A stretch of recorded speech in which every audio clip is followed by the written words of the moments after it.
ତାକୁ ତିଆରି କଲେ ଶେଷକୁ ସେ ପିଲା ତାକୁ ଜରାଶ୍ରମ ଛାଡ଼ିଦିଏ। ଏହା ହେଉଛି ବିଡ଼ମ୍ବନା। ତେଣୁ ତିନି ପୁରୁଷର ଲୋକ କିଏ ସେ ତାଙ୍କ ମାଙ୍କର ପୁଅଙ୍କର ପୁଅ ସେ ଆଜି ମୁହ ଛଳ ଛଳ ରଇଣ ଜଞ୍ଜାଳ ବିଷମ ଜଗତେ ସଂସାରୀ ସୋଦର ବାନ୍ଧବ ସଙ୍ଗତେ ଇଚ୍ଛା ମତେ କାମୁ ଚଳିବ ବାଚନ ସମାଜ ନିଜର ନୁହେଁ ନିଜ ମନ। ସେ ମା କେବେ ଚାହୁଁନଥିଲେ ସେଇ ସୁନ୍ଦର ନାତିଟିକୁ ଛାଡ଼ିକି ଯିବା ପାଇଁ, ସୁନ୍ଦର ପରିବାରକୁ ଛାଡ଼ିକି ଯିବା ପାଇଁ, ସୁନ୍ଦର ଗାଁଟିକୁ ଛାଡ଼ିକି ଯିବା ପାଇଁ, ସୁନ୍ଦର ଏକ ପୃଥିବୀକୁ ଛାଡ଼ିକି ଯିବା ପାଇଁ। କିନ୍ତୁ କେହି ରହିବେ ନାହିଁ କି ଭବରଙ୍ଗ ଭୂମି ତଳେ ସର୍ପ ନିଜ ନିଜ ଅଭିନୟ ସାରି ବାହୁଡ଼ିବେ କାଳ ବଳେ। ତେଣୁ ସେ ଆଜି ଚାଲି ଯାଇଛନ୍ତି। ନିଶ୍ଚିତ ଭାବରେ ଆଜି ତାଙ୍କର ସ୍ମୃତି ସଭାରେ ଆମେ ଏଇଠୁ ଶିକ୍ଷା ନେବା ସେ ମିନକେତନ ଠାରୁ ଯେ ତାଙ୍କ ନାତି ତାଙ୍କ ମା ପାଇଁ କେତେ ସେବା କରୁଛି। ଏଇଟା ହିଁ ଗୋଟେ ସମାଜ ପାଇଁ ଶିକ୍ଷଣୀୟ ହଉ। ଏଇଟା ନିଶ୍ଚିତ ଭାବରେ ଶିକ୍ଷଣୀୟ ହଉ। ଯୋଉଭଳି ଭାବରେ ଅପକ୍ଷତା ଦେଖାଦେଇଛି ସମାଜରେ, ମାନବତାବାଦରେ, ମଣିଷ ପଡ଼ିଆରେ, ମୂଲ୍ୟବୋଧରେ, ସଂସ୍କୃତିରେ, ସେ ଅପକ୍ଷକୁ ରୋକିବା ପାଇଁ ହେଲେ ଏଇ ମିନକେତନ ଭଳି ଏଇ 100 ଘରୁ ଭଲ ଏକ ଗୁଣି ପୁଅ ଏକ ଚାନ୍ଦ କରି ଦେଖ ଆକାଶ। ମୁଁ ଆଜି ତାଙ୍କ ମାଙ୍କ ସ୍ମୃତି ସଭାରେ ଆସି ମିନକେତନ ଟେକୁଛି ତା ପାଇଁ ନାହିଁ, କାରଣ ଅଛି। ମୁଁ ଦେଖୁଛି ଦୈନନ୍ଦିନ ହଜାର ହଜାର ବାପ ମା ରାସ୍ତା କଡ଼ରେ ଯୋଉଭଳି ଭାବରେ ପଡ଼ିଛନ୍ତି। ଆଜି ତିନି ପୁରୁଷର ଲୋକ ତାଙ୍କ ମା ପାଇଁ କେତେ ବ୍ୟଥିତ ତାହା ଶିକ୍ଷା ଦଉଛି ଆମକୁ। ତାହା ନିଶ୍ଚିତ ଭାବରେ ପ୍ରେରଣା ଦଉଛୁ। ଏ ଦୁନିଆର ମଣିଷମାନେ ଯୋଉମାନେ ତୁମକୁ ରକ୍ତ ଲହୁ ବିଗାଡ଼ି ତୁମକୁ ମଣିଷ କରିଛନ୍ତି, ତୁମେ ତାଙ୍କୁ ଏତେ ଅଣଦେଖା କର ନାହିଁ, ତୁମେ ତାଙ୍କୁ ଏତେ ଅବହେଳା କର ନାହିଁ। ଏହା ହିଁ ଆଜିର ସ୍ମୃତି ସଭା। ଏହି ସ୍ମୃତି ସଭାରେ ସ୍ନେହ ମୋ ଜୀବନ, ସ୍ନେହ ମୋର ଧନ, ସ୍ନେହ ପାଇକି ଝୁରି ହେ ମନ, ସ୍ନେହ ମମତାର ବନ୍ଧନ କେବେ ତୁଟଇ ନାହିଁ, ସେତିକି ବେଳେ ବି ତୁଟିବ ଯିବ ଯେବେ ଚିର ନିଦ୍ରାରେ।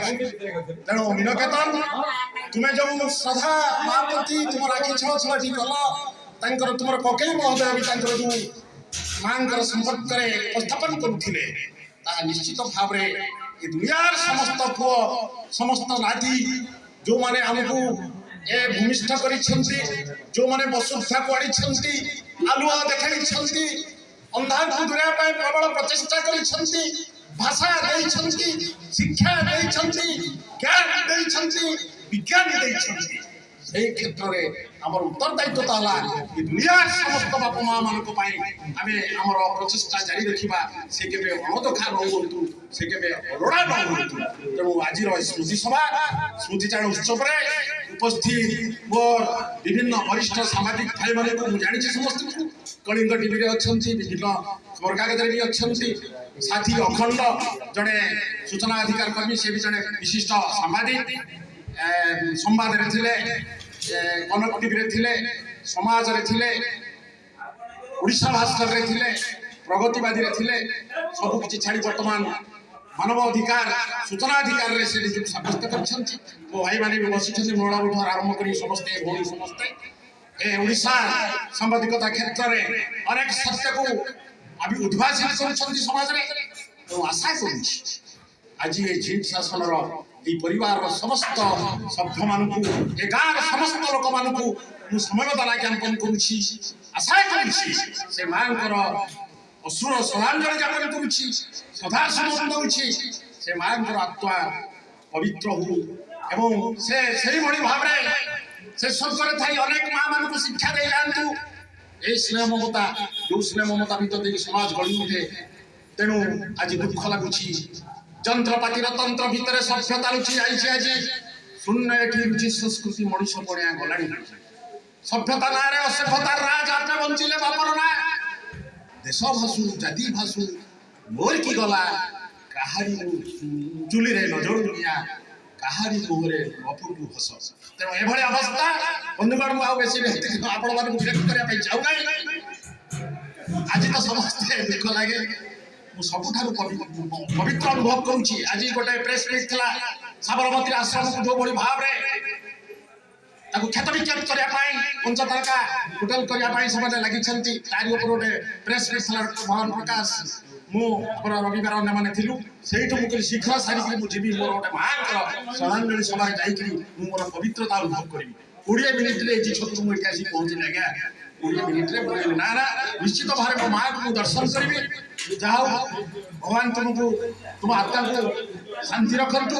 ଏ ପରିବାରକୁ ଆପଣଙ୍କର ସ୍ନେହ ମମତା ଢାଳି ଦିଅନ୍ତୁ।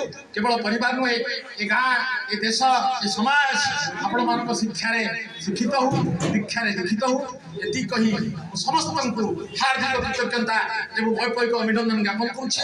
ଆଶା କରୁଛି ଏତିକି ନିବେଦନ କରୁଛି ଏହି ଡାକବାଜି ଯନ୍ତ୍ର ଦ୍ୱାରା ଏଠି ଆମେ 30-40 ବସିଛେ ନିଶ୍ଚିତ ଭାବରେ ଏଠି ଭୋଜି ଖାଉଛନ୍ତି ସମସ୍ତେ ଶୁଣୁଥିବେ ଗାଁ ଘରେ କିଏ ବି ଅଛି ସମସ୍ତେ ଶୁଣୁଥିବେ। ଆଜିର ଶପଥ ନେବା ଦରକାର ଏ ଦୁନିଆରେ କୌଣସି ବାପା ମା ଅବହେଳା ନ ହଉ କୌଣସି ବାପା ମା ସେ ଶୋଷିତ ନ ହଉ କୌଣସି ବାପା ମା ରାସ୍ତା କଡ଼ର ପଥିକ ନ ହଉ ଭିକାରୀ ନ ହଉ ପେଟ ପାଇଁ ଚିତ୍କାର ନ କରୁ ଏବଂ ତା ବଞ୍ଚିବା ପାଇଁ ଚିତ୍କାର ନ କରୁ। ଆମେ ଏ ଦେଶ ମାତୃଭୂମି ମାତୃଭାଷାରେ ମମତା ଯାହୁରେ ଜନମି ନାହିଁ ତାକୁ ଯଦି ଜ୍ଞାନୀ ଗଣରେ ଗଣିବା ଅଜ୍ଞାନ ରହିବେ କାହିଁକି। ତେଣୁ ଆଜିର ଏଇ ସ୍ମୃତି ସଭାରେ ଆମର ଶପଥ ହେବା ଦରକାର ମାଙ୍କର ସ୍ମୃତି ସଭାରେ ପ୍ରେମଲତା ମିଶ୍ରଙ୍କ ସ୍ମୃତି ସଭାରେ ଯୋଉ ପ୍ରେମଲତା ସେ ପ୍ରେମ ପରଶି ଦେଇଛନ୍ତି ଯୋଉଥିପାଇଁ କି ତାଙ୍କ ପୁଅର ପୁଅଟି ଆଜି ଝୁରି ଉଠୁଛି ଖୋଜି ବୁଲୁଛି। ଯୋଉଠି ବାପା ମା କୁ ଛାଡ଼ି ଦେଇ ଫରେନ୍ ବିଦେଶରେ ରହିକି ପିଲା ଆଟେଣ୍ଡାଣ୍ଟ ନେଇକରି ତାର କ'ଣ ସେବା କରୁଛନ୍ତି ଦିନେ ବି ଦେଖୁନାହାନ୍ତି।